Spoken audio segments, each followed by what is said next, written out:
Hi. Why am I in a car late at night, 11:17 p.m. to be exact? Because I leave for Oklahoma in like 5 hours and 45 minutes. It got kind of warm in here. I hope you guys don't care that the air conditioning is going to go on. But I leave for Oklahoma in actually probably 6 hours and 45 minutes, somewhere around there. But, so obviously I actually...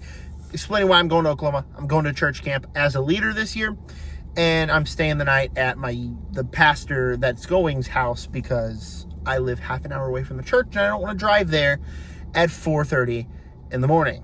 So I can get there by 5 because I'm a leader to get set up and blah, blah, blah. That's why I'm in my car, because it's 11:18.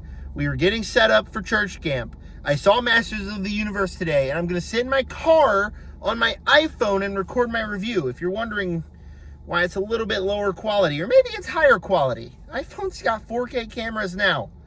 It's pretty freaking insane. Masters of the Universe. I was looking forward to it. I think after May, where we had 3 horror movies, all did great at the box office, all were pretty good.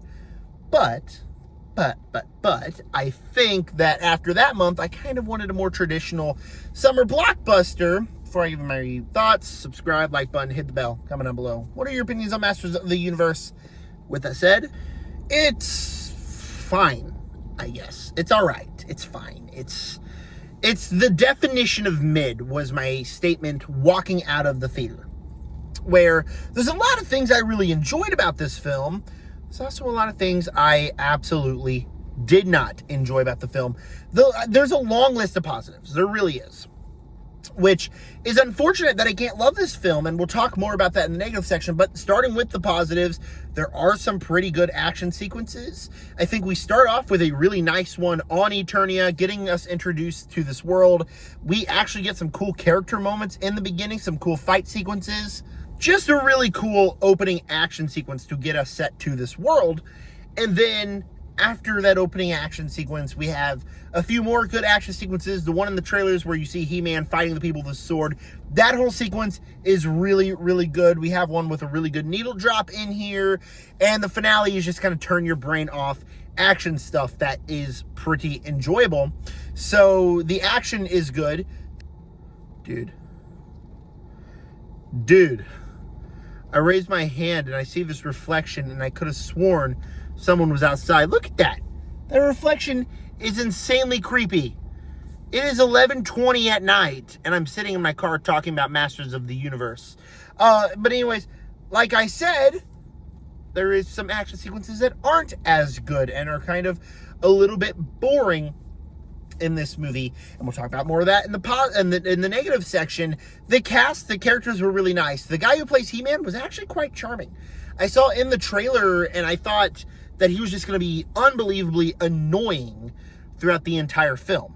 And for some reason, he is genuinely charming and pretty funny, and he's just got a nice character aura to him that makes us be like, yeah, that's He-Man. And by the time we get to the end of the film, I thought, yeah, that's He-Man. He did a really good job. You get Idris Elba in here as Man-at-Arms, who is a big standout for me. I personally think this might be one of Idris Elba's best roles in years. He starts out as this guy, he's this warrior, and he's cool and all. But the more the film goes on, you kind of dive into his character arc, and he actually has some really sweet moments, and I thought that he nailed his impeccable comedic timing perfectly. And his chemistry with everybody else was pretty great. But obviously, the standout here is Jared Leto as Skeletor. And I never thought I'd ever say Jared Leto's a standout in a film. But here we are in the big 26, baby. Skeletor's awesome. Skeletor is pretty sick, actually. Jared Leto's able to capture the goofy, silliness, cartoonish bad guy vibe, and also just being a genuinely terrifying villain. The scene that captures that the most for me is a scene where he's joking about, like, turning a family into bacon, wahaha, and then he kills, like, 3 people, and you just see the, like, how evil he is. You see the impact that had on several characters. He's genuinely evil. He genuinely captures some terrifying moments, but also he can be the goofy, cartoonish villain. So Jared Leto, a standout in a movie in the first time in his life. So congratulations, Jared Leto. You were good. The score by Daniel Pemberton is a thing that a lot of people are talking about, and it is genuinely an awesome score, kind of this guitar metal punk vibe going on here. Very good score by Daniel Pemberton. If you haven't seen the movie, or even if you have, it's a score that I will be listening to on Spotify. It is really good. There are also some pretty funny moments, I will come out and say. This movie can genuinely be funny at times and make me laugh. There's a lot of sexual innuendo humor in here, and it's like lowbrow humor, but I thought it was pretty funny. There are some pretty funny sequences inside of this movie, just again with the way the characters are able to bounce off of one another, or just a funny line spoken. The humor really works. So it's a movie that has some cool action sequences, has some fun character moments, has some genuinely funny sequences, and in the end, the film fell flat for me. And I think it's because it's another summer blockbuster. I know I said in the intro that I wanted to watch a fun summer blockbuster, and I did, but this one doesn't do anything to separate it from anything else. It feels like you're just watching another Transformers movie or another big summer franchise film. And it does things that we've seen 1 billion times before in other movies. Except in other movies, it does it better. This movie, from the very beginning, I thought to myself, okay, this is going to happen, this is going to happen, this is going to happen, this is going to happen, this is going to happen, and this is how the film's going to resolve. And besides one thing I got wrong, and the only thing I got wrong was how quickly they actually introduced He-Man and gave He-Man his powers. But, everything, to the T, I knew exactly what was going to happen. It was the exact same thing that I've seen in 100 different better films.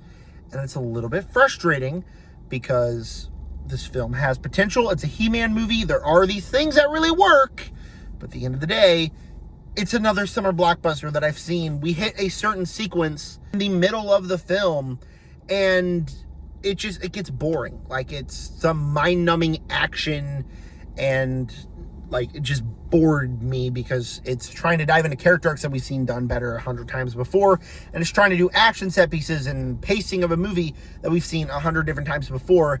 And that's the thing, when I've seen a movie like this and it's just the bare minimum, the basic stuff, I personally start to get bored. And so while it did win me back a little bit near the back half of the film with some cool action sequences, some cool moments, everything with Skeletor was great, I definitely was bored at certain times, and there was a time that I kind of just wanted the movie to end. But don't worry, I still had 90 minutes left of this 2.5 hour long movie. Yes, the runtime is insane. And, I didn't really feel the movie being that long.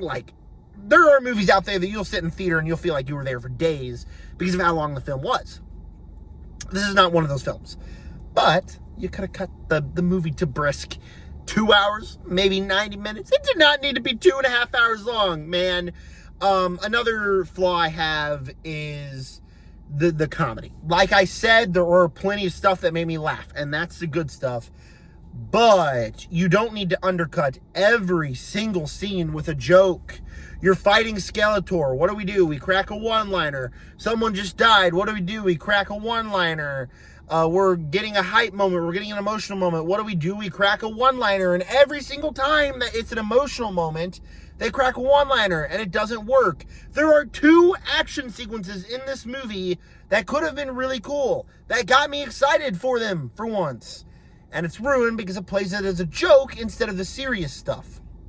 Like I said, when the jokes hit, they hit in this movie. It is a genuinely funny movie.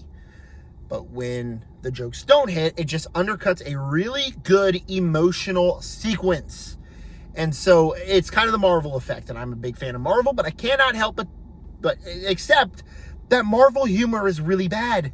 Marvel humor is pretty awful because it undercuts every single emotional moment with a joke, and you just have to sit back and roll your eyes, and that's what this film does. So there are plenty of moments that I really enjoyed from this film, but overall, Masters of the Universe is just another summer blockbuster, something that I have seen 100 times before. It didn't do anything special, and it didn't wow me enough, or didn't it didn't even entertain me enough to fully be like, oh yeah, that was fun. It was just, okay. Had some great things, but okay. Now, we did get multiple post-credit scenes. Am I going to be excited that we're doing this and this? Sure. I'm a blockbuster fan. Like, at the end of the day, I like movies like this. I like franchise films, and I'm curious to see what they're going to do next. I just hope the next film is able to keep me entertained throughout the entire runtime, unlike this one. Before I give you my final score of Masters of the Universe, if you would subscribe, hit the like button, hit the bell, comment down below. What is your opinions on this movie? And with that said, despite some great characters, some cool action sequences, a lot of good comedy, there is a lot of bad comedy, and the movie fails to entertain me throughout the entire runtime. It's just another basic blockbuster. Masters of the Universe is going to get a C from me. And if you want, you can check it out on streaming. All right, this is my last full-length video for a while. I'm going to be gone this week when I come back. Maybe I'll put something out on Saturday. We'll see how I feel. But Disclosure Day time, it will be coming very soon on this channel. With that said, subscribe.